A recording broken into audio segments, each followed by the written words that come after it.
to all of my beautiful people. I am struggling today.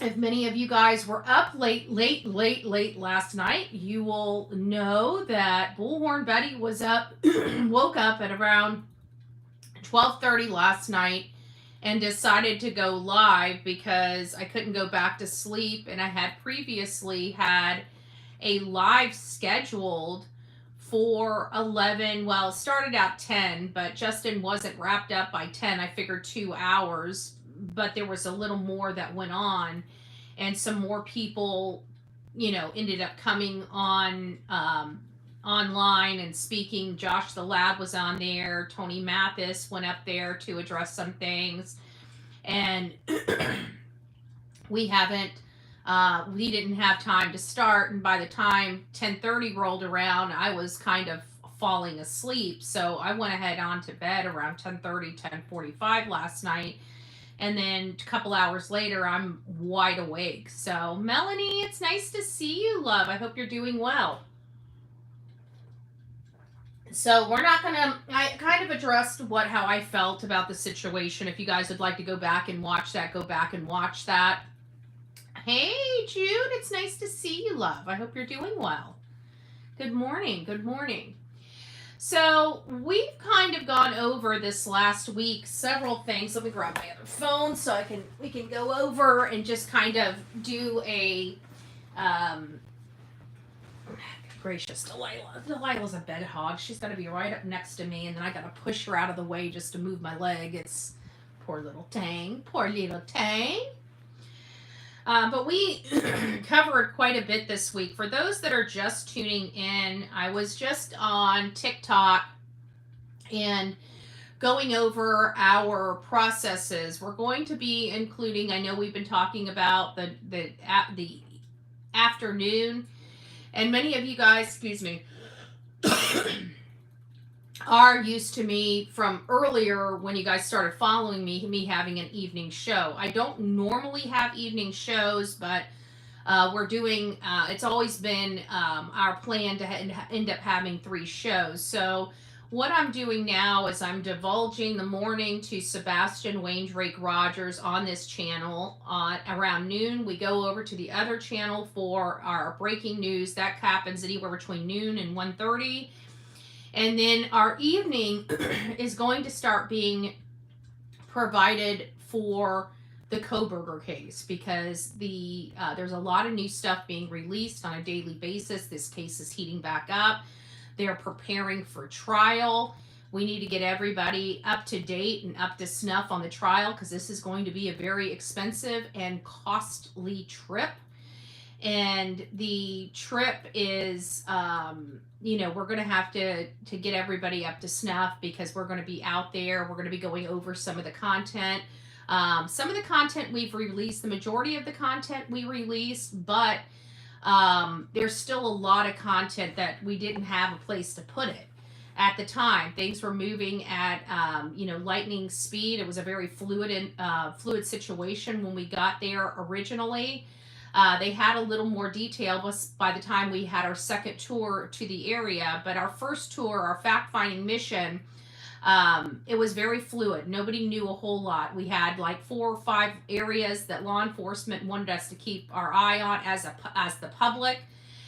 In and around the Idaho campus. We didn't understand that at the time. All I knew was when I showed up there, it could not possibly be any of the people we were referring to, or people were referring to, not us. We never really made that assessment up front. We talked about some of the rumors going on, but it was uncomfortable for me, because my sister was just, a couple years older than these girls when this happened. And I know her time in on campus and stuff like that. And so it was a very delicate and emotional situation for me, because of the age of the children that were involved, looking at my little sister, it could have been her, just like many of you guys. The reason why you're attached to that case is because it could have been your child, your grandchild. It could have been anybody, right? But long story short, we're going to be starting to dive into that. Hey, Pebbles, the real me too. All of my beautiful mod squads. I see Girl Mom is up in the house. It's nice to see you all here this morning. We don't have like a really scripted live this morning. I don't really have a whole lot to present to you because I'm my candle's being burnt at both ends today because of my live at 1 o'clock this morning or 1:30 this morning when I couldn't sleep. But we did go over quite a bit, and we're going to run down all of that information here in just a second. So I'm going to give you guys just the Reader's Digest version of this case for anybody that's new, that's coming into the case. Sebastian Wayne Rogers disappeared on February 26, 2024, and has not been seen or heard from since. He was in a locked home. There is no signs of forced entry, and law enforcement stated that there's no signs that he walked out of the house. There's no scent, there's no videography, there's nothing, and there's no eyewitnesses. So nobody knows what happened to Sebastian Wayne Rogers. We do know by our own ears and eyes that the mom and the stepfather have had multiple inconsistent statements and different variations of certain facts as we know them. Sorry, my nose is bothering me. I'm not sure why. It has something to do with my allergies. Since then, a lot of information has come out. Some of the information about the night before, whether we believe it or not, has been told to us. The night before was they went to the Texas Roadhouse. We're going to start from the latest place that they were. They had a full day that day. They were at Strikes and Spares earlier, but for our purposes, they were at the Texas Roadhouse, leaves the Texas Roadhouse by 6:25, arrives at the home shortly before 6:45, and then we don't know what Sebastian did or what Katie was doing up until 9 or 9:43 when she decides to call Chris. Sebastian allegedly is put to bed around 9 p.m., and 43 minutes later is when the call came in to Chris. That call lasted a significant amount of time, approximately two hours and 15 minutes before they had hung up the phone. Allegedly, during that phone call, there was a thud. That thud has never been corroborated by Chris. He didn't say that he remembers her speaking about a thud or saying, "What is that?" or anything like that. Just that Katie heard a thud at around 10 or 10:30, which would mean that she was on the phone with her husband at the time she heard this thud or thump. And he's never said he ever heard it on the other end of the line, which I find is a little suspect, but I digress. Either way, there was a thud or a thump allegedly inside that home at around 10:30 before Katie went to bed. She was falling asleep on Chris, allegedly. And shortly before midnight, he wakes her up and tells her to go to bed, allegedly while he was on the phone with her, which is a little odd because who would sit on a phone for an hour listening to somebody falling asleep? I don't know, but either way, she went to bed at midnight or around midnight and was asleep by midnight. She wakes up at 6 a.m. in the morning. She goes in to wake Sebastian up. He's not there. She immediately calls her husband. Her husband instructs her to look here, look there, and then allegedly immediately calls law enforcement. We now know law enforcement was not contacted for at least a half an hour after these events took place. So that was red flag number one. Since then, the mob crew has come out, going over the 3 a.m. car, which is very, very much welcomed because we need as much help on that. It appears that people believe that it is a Honda of some sort. I can't remember the name of the Honda that they believe, a Honda Accord, a 2023 Honda Accord, I believe is what the mob crew is believing now that we have different images of this 3 a.m. car. Now, the unscrupulous PI in this matter said he knows exactly who was in the 3 a.m. car. Specifically, we know who's in the 3 a.m. car. And originally, it was a boyfriend-girlfriend situation, but that kind of fell flat because if The parents don't mind the boyfriend being there. Why is the boyfriend parking down the street and around the corner? It doesn't make sense. Then it was a guy walking a dog. Then it was a construction worker. Then it was an Uber driver. Then we found out when the Uber driver showed up in the morning. We have the specific time for that. And now it's a delivery truck, a newspaper delivery person, and trying to show that it's a white vehicle. And the car we saw in that, we didn't see any white truck outside of the white truck parked at the home on Kellen that was observed in their own cameras looking at the common area over there. So again, just some oddities related to the 3 a.m. car. I truly believe that 3 a.m. car, we need to figure out where that is and why that was in the neighborhood at that time. Now, they went all the way up Kellen, similar to what Katie did when she came back from the school. Drove up Kellen, went up to Devon, did a U-turn, came back, and went to Stafford, which, again, is pretty bizarre because that was a trip that a car took at 3 a.m. Almost the exact same trip. Enters the neighborhood, goes straight up Kellen to Devon, does a little U-turn at Devon, comes back down, and goes to Stafford and parks in a weird spot. However, when Katie did her U-turn around, she was heading home because law enforcement had already been notified and she needs to be home, which again is weird. How do you wake up, find a child missing, call your husband first, and three-way the father before you even go look for the child or call law enforcement? It doesn't seem to make sense in my head. So we ran a day ago this bombshell new detail revealed, and it's specifically related to this vehicle right here being observed on February 26, 2024, literally 30 seconds before the call came into law enforcement to report Sebastian missing. And lo and behold, she's not at the school when this call is made. Clearly, she's in her own neighborhood, driving down Kellen Lane. Literally 30 seconds before they report Sebastian missing. And then, of course, last night we went over the situation that's kind of plaguing, a new drama situation here. Let me go up here and read some of the stuff here. Good morning, Gypsy. It's nice to see you. Sasha says, you joke, right? Come our jokes. What does it say? Joke and no, come on. Gotta joke, right? I think that's probably from some of the stuff I was saying earlier. My allergies are off the charts this morning. Mine are too. Doors locked, but he walked out, no shoes. Gotta be a joke now. Yeah, that's another thing is, somebody asked me, well, how do we know that Katie didn't buy something from BJ's earlier? Because she bought groceries at BJ's. They weren't there to do clothes shopping. They were there to get snacks and food.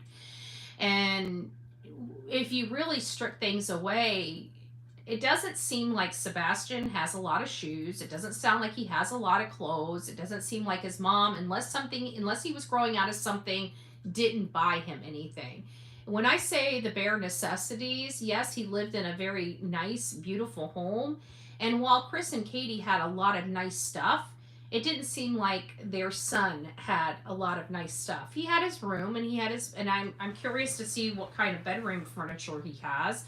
But we'll probably never see it unless it's some type of photo is released. But it doesn't seem like he had, most kids, for example, Tony takes his family lives in a very, I've never been there, but from what I see in some of the photos, they live on a lake and they have a beautiful view. They live in what appears to be a beautiful home. and their children are well taken care of and have all the luxuries that their lifestyle has. Their children has those luxuries.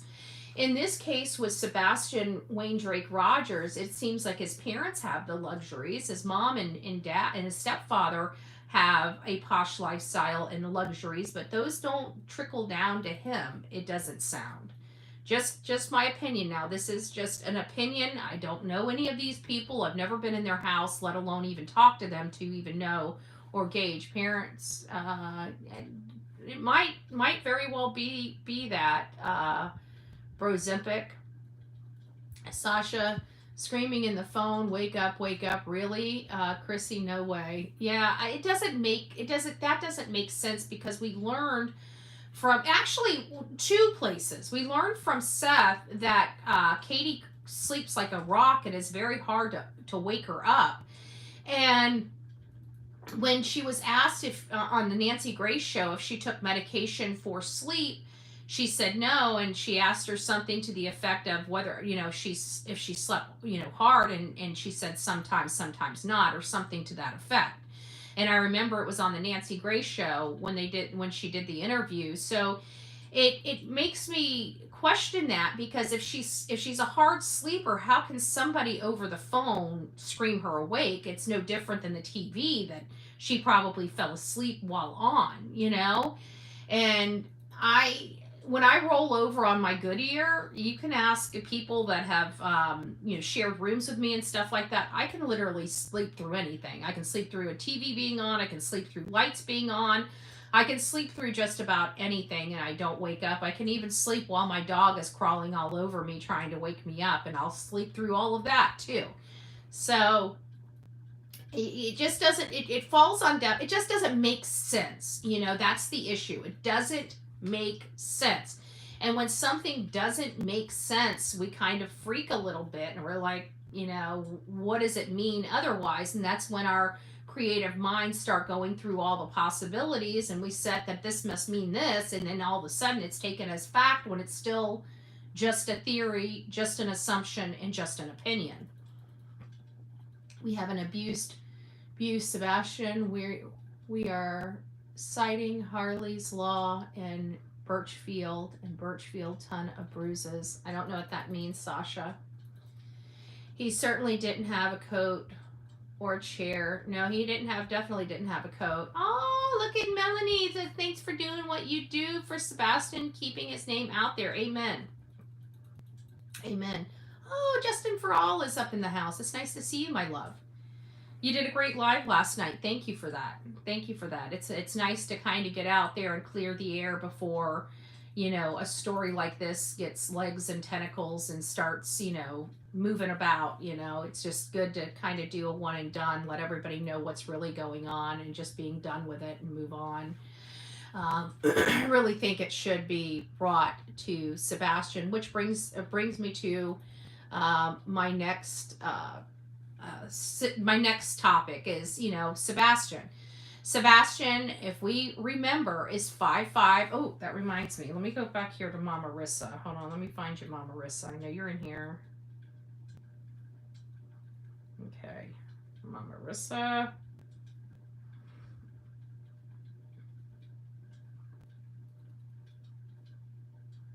Uh-oh.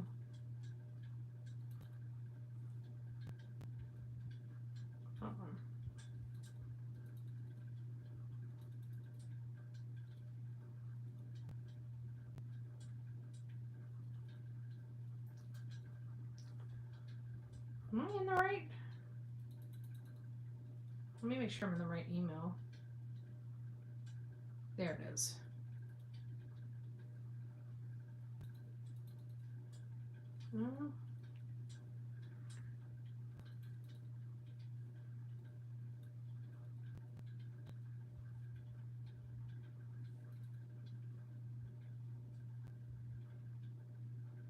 Okay, here it is.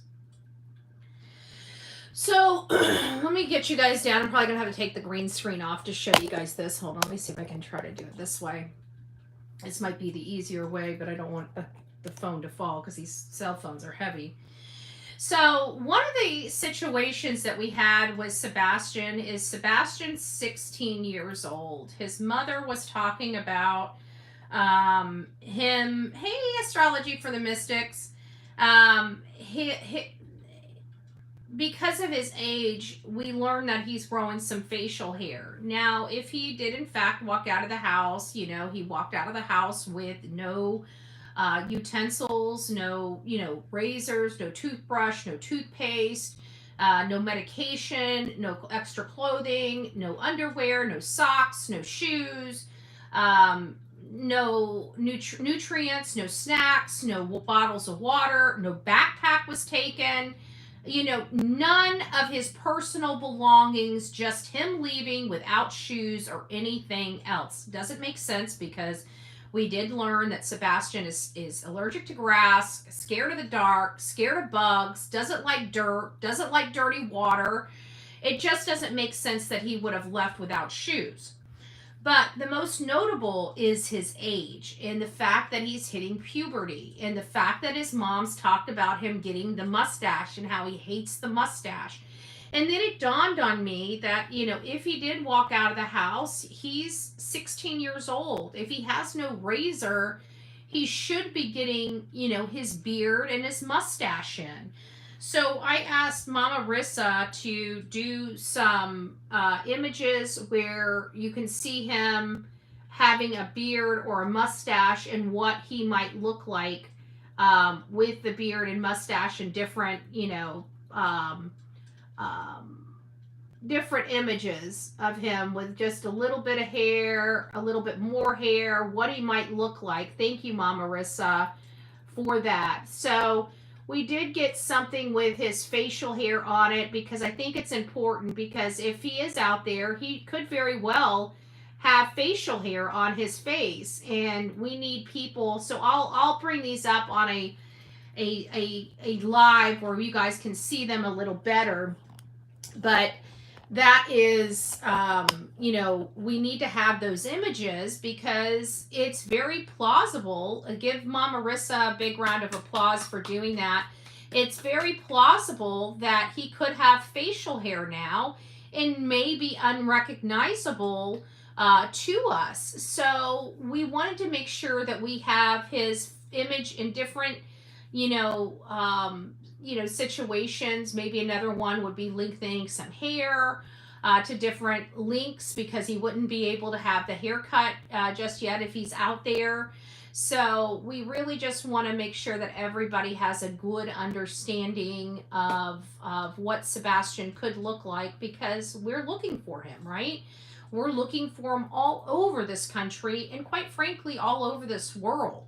This is a worldwide case. This is not even a national case. We have people all over the world tuning in to learn about this young boy, and we want nothing more than to provide his father answers, bring him home safely, and tell the world his story.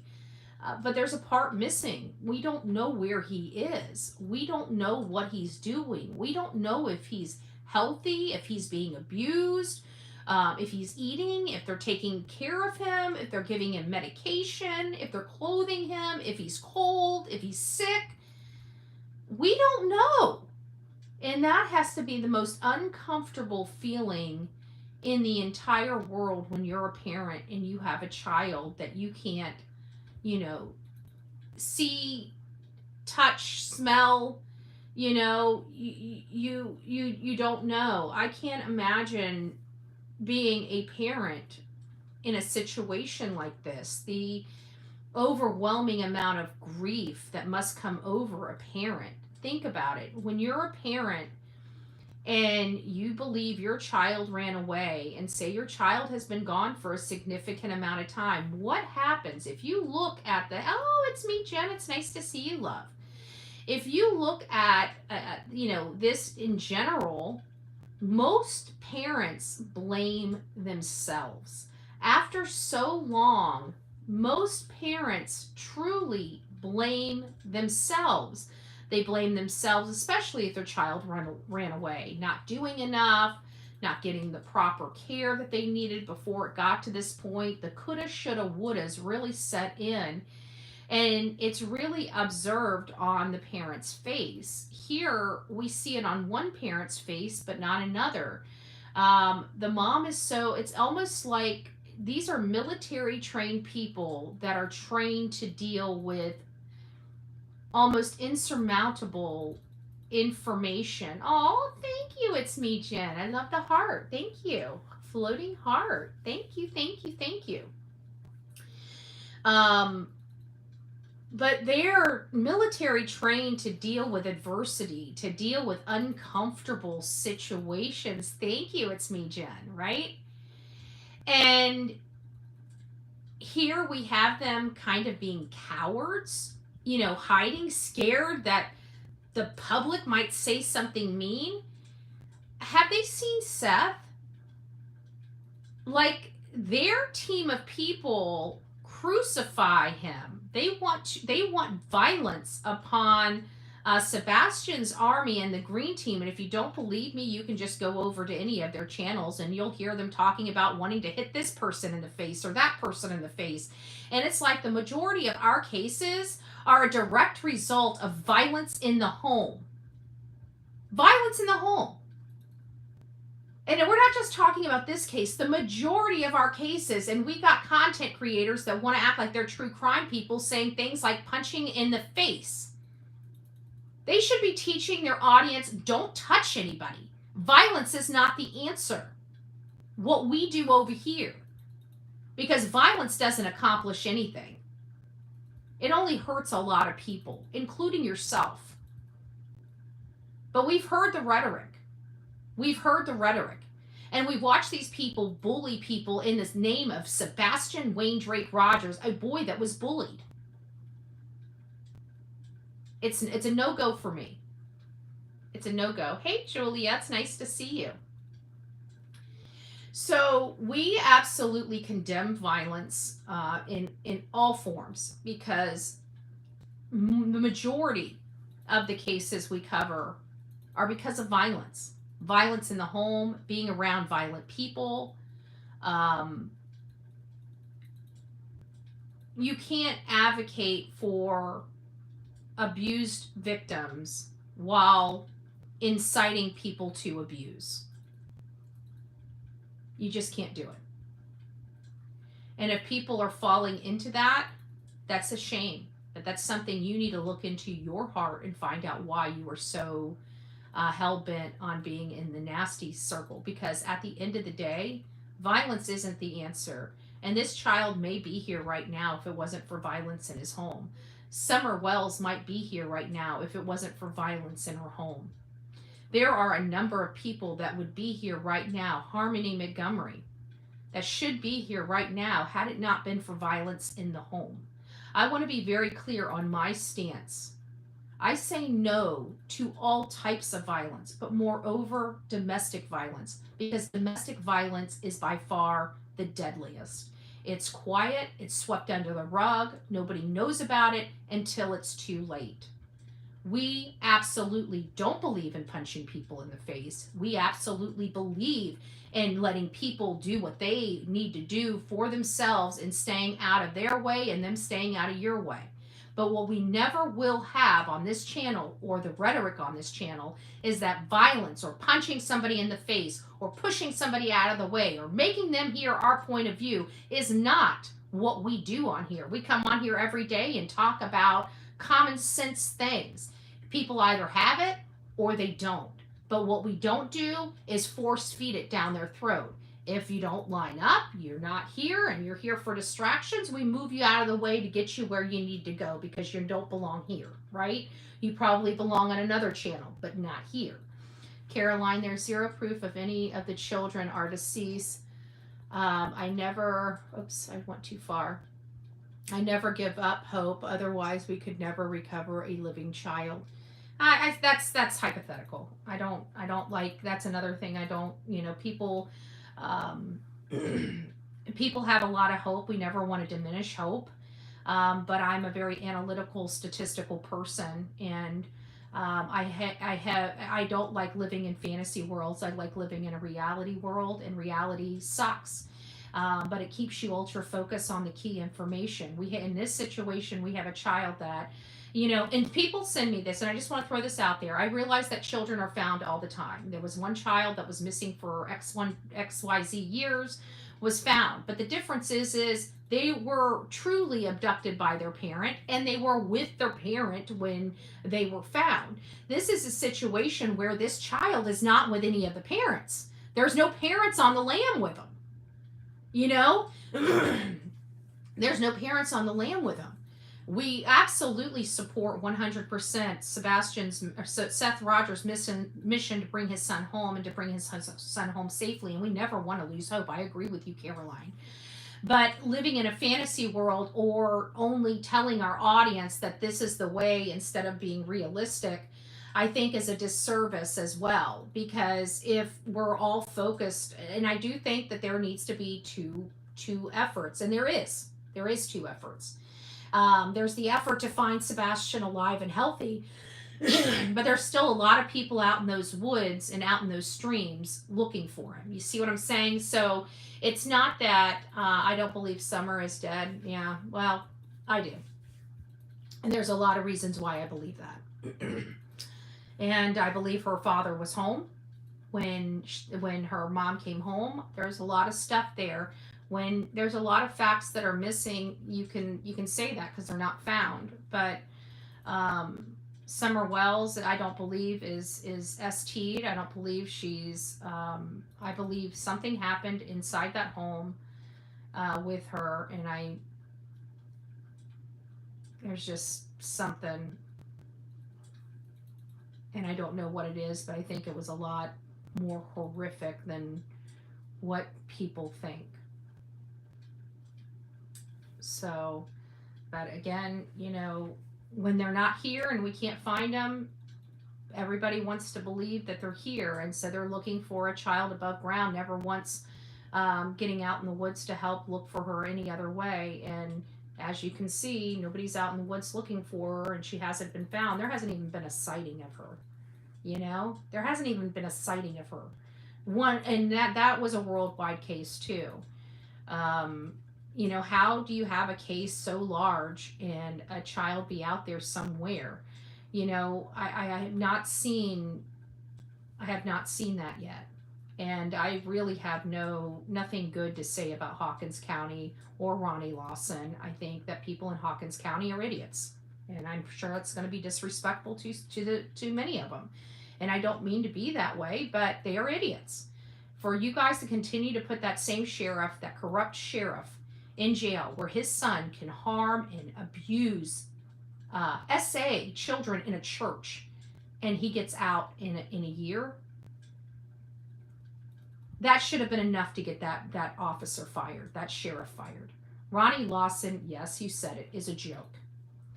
And if that community wants to have that man in office that puts his family above yours and your children, your young children that are in church, then you deserve everything that you get. And you know what? I don't want to hear anybody crying about how Summer Wells hasn't been found.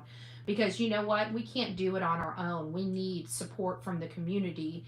And clearly they're too stupid to even get a new sheriff. I say things like that to invoke an anger response, because when people are angry, they do something about it. So I have a reason for doing the things that I do, and I'm sorry, I don't mean to be disrespectful, but again, how dare you keep this buffoon in office that can't even crack a freaking case? He's too busy monitoring public record requests so he can control the information going out about his office than he is investigating these cases. And that is a true statement. He's disgusting to me. Some of these sheriffs in the small town are only sheriffs because they're in a small town. These people aren't doing their community a service. Ronnie Lawson, what service is he doing his community? What service has he done his community? Because he ain't keeping the streets clean. He ain't keeping the drug addicts off the street. He ain't finding ways to help people on substances. They allow people to drive up and down the roads drunk. They let them go. They don't care. You know what he cares about? He cares about his paycheck. He cares about keeping his criminal son out of jail. His criminal son should have been in prison for 30 years. 30 years. Out in a year.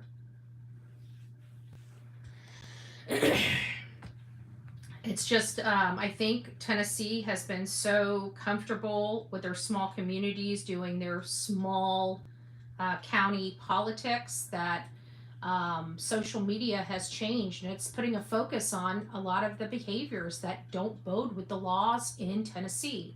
And I got to tell you that it is a very corrupt practice to have your child convicted of SA in a church with church kids and get a year. Yet somebody that has mirror images is facing 20 years. But your son was an active participant. It's disgusting. It's disgusting. It's unholy. It's unholy. There ain't nothing clean about Hopkins County. You know when it'll start cleaning itself up? When the people smarten up and get a new sheriff. A law and order sheriff in that community. That's when they will start smartening up. Because I got to tell you, what goes on in Tennessee is deplorable. What they think is normal is not normal. And this whole thing with these children, there's something wrong here.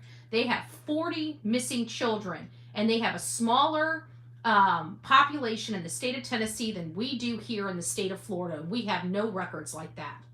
We had like 4 or 5 people to their 40. It's out of control in Tennessee. And they can sit there and try to shut Bullhorn Betty up all day long, but it ain't fixing their problem. It ain't fixing their problem, just saying. They've got a lot of work in Tennessee, and my focus would be on the children. So hopefully they start wrangling it in. And every time Bill Lee says something on his X feed, I always bring it back to Sebastian Rogers and Summer Wells. I always bring it back to Sebastian Rogers and Summer Wells, finding out what he's planning on doing about that. Does he respond? Of course not. Bill Lee does not respond to me. He's too busy trying to, recommend all these policies that Trump has and everything like that. And I get it. But when you have a state that's failing their children, I think you would want to focus some of that. And they have, they found 40 kids, right? They finally got this whatever together, this team together. And they found XYZ missing kids in their system. Well, we definitely want to give kudos to that. We don't want to be disrespectful. That's a good thing. It's just not enough, I think, is the stance that we have to have. It's not enough. You're too far behind. You've got to keep making efforts, and we don't see that. Tennessee borders are so exhaustive to trafficking because so many states border its state. Yeah, I agree with that. And that's one of the issues we have with the Layla Santinello case, is because she's very close to North Carolina, very close to Virginia. There's some bordering states where she could be in a completely different state outside of the jurisdiction of Tennessee. And we've been looking at those areas, but yeah, I do agree with you, Caroline. It is one of those border states that just has a lot of, it's a through state, right? You have to drive through it in most cases to get from one state to the other. Well, local law enforcement breaching protocol for months doesn't help. Have they been breaching protocol? I mean, we all have our opinions, but have they? I mean, I don't know. That's a legit question. I was going to move to Tennessee, but I changed my mind because your kids just disappear. I'm not having that. Yeah, and in a lot of these cases, these people are disappearing at the hands of people they know versus a stranger danger. I truly believe Layla Santinello was at the hands of somebody she knows. We know that Holland Snap was at the hands of somebody she knows. Summer Wells was at the hands of somebody she knows. Sebastian Rogers is at the hands of somebody he knows. So the one thing that you can reasonably deduct from the majority of the cases, not all the cases, there's going to be an outlier, is that in Tennessee, people harm people they know. It's very, very rare that it's a stranger danger in Tennessee. And that's what's also frustrating. Parents are getting away with horrid crimes. They are.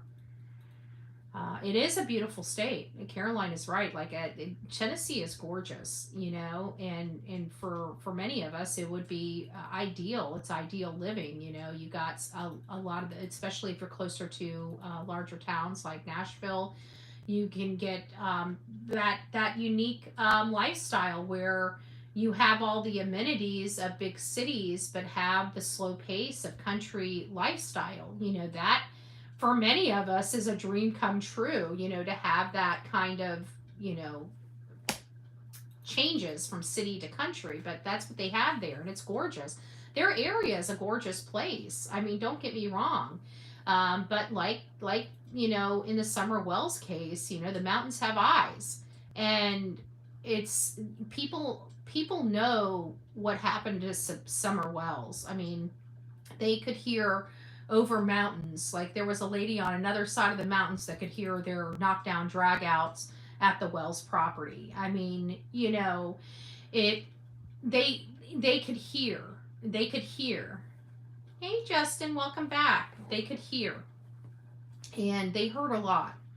And what was very upsetting is law enforcement didn't even question the other side of the mountain. And we were out there previewing the house, the mountain, and everything kind of out there on the road. There's not a whole lot to stand on. You could definitely get hit by a car, so we had to be very, very careful. But we were out there, and a lady just pulls up and just starts telling us all this information she knew. And we're like, has law enforcement talked to you? They've never gone to her side of the mountain. And so that was one of the conversations we had with law enforcement in that regard, is that it sounds like people on the other side of the mountain have a lot to tell you guys, and you have not been over there. And so we shared them one of the stories, and hopefully they went out there and started questioning people. But they've missed a whole different area because, when you're in the rural area like Summer Wells, your search area is 20 miles or more. It's not a 2 to 5 mile radius or a 10-mile radius. I mean, they're out in the middle of freaking nowhere. It is literally a 20 at minimum, a 20 whatever.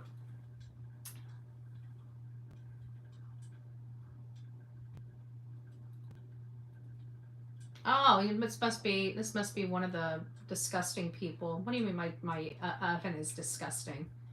I don't know what you're talking about. I cleaned that oven. I think you need to go over to chlamydia and teach her how to scrub something, but I wouldn't be worried about Bullhorn Betty's house. Just saying. Just saying. But good morning. Happy Monday. I'm glad you woke up on a crappy side of the bed, because it makes my heart feel good that you're going to have a shitty day. Oh, I'm sorry. I'm so sorry. I better watch. Do I have to pay for this too? Sonia? I mean, I'm not saying it. I'm just saying, I'm not saying it. I just want to find out, is this right here? Do I have to put money in the cuss jar if it's sign language? I just want clarification here. I didn't have instructions on the cuss bucket. Fingers is free. I'm just making sure, I want to be in compliance with the cuss jar. I'd like to be in compliance with the cuss jar. I probably should take it down. My preacher's not going to be happy with me this week. There you go. It's me, Jen. Thank you. Call it your tip jar. There you go. Well, it's kind of hard because it says no. She's got a whole thing. We got to look at this. This thing is funny. We never really looked at it, so we've got to look at it. Where I buy my curriculum is where my child registers. Okay, someone might say it's an offer for the spirit fingers. Oh yeah. Oh, sorry. We guys got shh. No, I should probably stop. Good morning, Fruit Basket. It's nice to see you. I feel like a fruit basket this morning, so welcome aboard.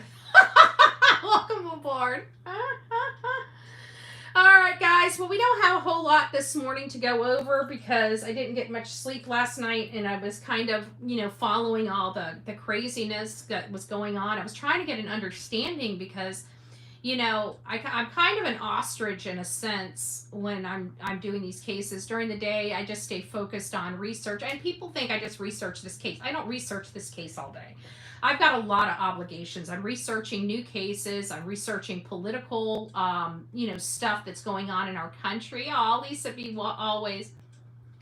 What does it say? It says Layla's mom had searches this weekend. Saw on YouTube. I need to get out there and probably help her once this whole court stuff gets wrapped up, where I can, finally figure out what my budgets are instead of just handing over every damn penny I make to frickin' attorneys. It would be nice, but I know she needs some help, and I'd love to help her, but where I'm at, it's just been hard because I've got to make sure that we budget for the most important stuff. Funds aren't really coming in like I was hopeful for, but we're making it, so I don't want anybody feeling bad or anything like that. We are making it. At the end of the day, it was just trying to get these attorneys paid for. It's been quite the struggle, but I feel at least right now, what we're dealing with now. Now there's going to be a whole new wave depending on what happens after this, but we're going to get through this first. And many of you guys know I'll be before a judge on the 2nd. I need all the prayers humanly possible for that. That's just in a few days. We're gearing up for for that that fight, and all I just want to do is be heard and have this proven. That's it. That's all I fought for. I've spent $30,000 so far in on this case. $30,000. I mean, granted, a lot came from you guys, but definitely not even 1/3 of the cost came from my audience. 2/3 of this was bought and paid for by me, yours truly, out of my own pocket, to make sure that we have an opportunity to fight. So it's been very, very, very difficult and very financially burdensome, to say the least. But all I just want is my day to challenge these things. And it seems like every time I turn around, somebody screwed up this or somebody screwed up that. And it's making more and more, making it harder and harder to challenge it. So at some point, that's got to come to a stop. Somebody's going to have to give me an opportunity to be heard at some point. Especially with all this money, all I've wanted is just to have this case heard properly and challenged properly. And it seems like underhanded lawyering is more appropriate than just if they've got nothing to hide, then they shouldn't have a problem at trial. That's the way I'm looking at it. But we'll see how this all works out. But I'm not really that hopeful. I just feel like this is just an expensive step toward, where we need to go, and we'll see how it ends. But at the end of the day, that's kind of where we're at in that process, and it's been a very expensive process to get here. So I'm hopeful. I'm going to remain hopeful because I am very confident that they can never prove their case. They will never be able to prove their case. It's filled with nothing but lies. And the only place that they could have seen them is videos. So if they can't produce the videos, they've lied. And we've went through everything. There is no videos. So I don't know how this is going to move forward, but, we're in Tennessee and it is what it is. So that's kind of where I'm at. We'll be out in a few days. I'm working very hard around the clock to get everything kind of buttoned up and get my attorney all the information that he needs to properly represent me. So we'll see where it goes. Just say a huge prayer all week. We need all of our prayer warriors, prayer angels, and everything that you guys can throw at this. Praying. Get on your knees and pray, because I just, I don't feel confident in this community. They've done so many weird stuff that can't be done anywhere else. Under Tennessee law, cannot be done in any other county, but can be done solely for the benefit of Sumner County. There's something wrong with that, and I hopefully somebody, realizes this is just wrong and gives me an opportunity to be heard. So we'll see. we'll see. Anyways, guys, thank you for being here. I appreciate your time. I just want to remind you guys, we are building the timeline. The timeline is becoming ultra focused, and it's still not giving the pass on Chris or Katie. And that, after a year and our dedication to this case, is still problematic, because we would have found something to either clear them but everything is stacked against them. So they're not getting cleared. Why? Because there's something more going on there. That is the simple nugget. You know, what is law enforcement waiting on? We don't know. It's not our case. We have to trust the process, and if there's no arrest, one of two things happen. They don't have enough evidence for the grand jury, or they're preparing for the grand jury. It's one of the two. All right, guys, rock it out with your coffee beans out. Don't forget to be fearless. If you see something, say something. An ounce of prevention is worth a pound of cure. And until next time, please be safe, but more importantly, kind to one another. God bless.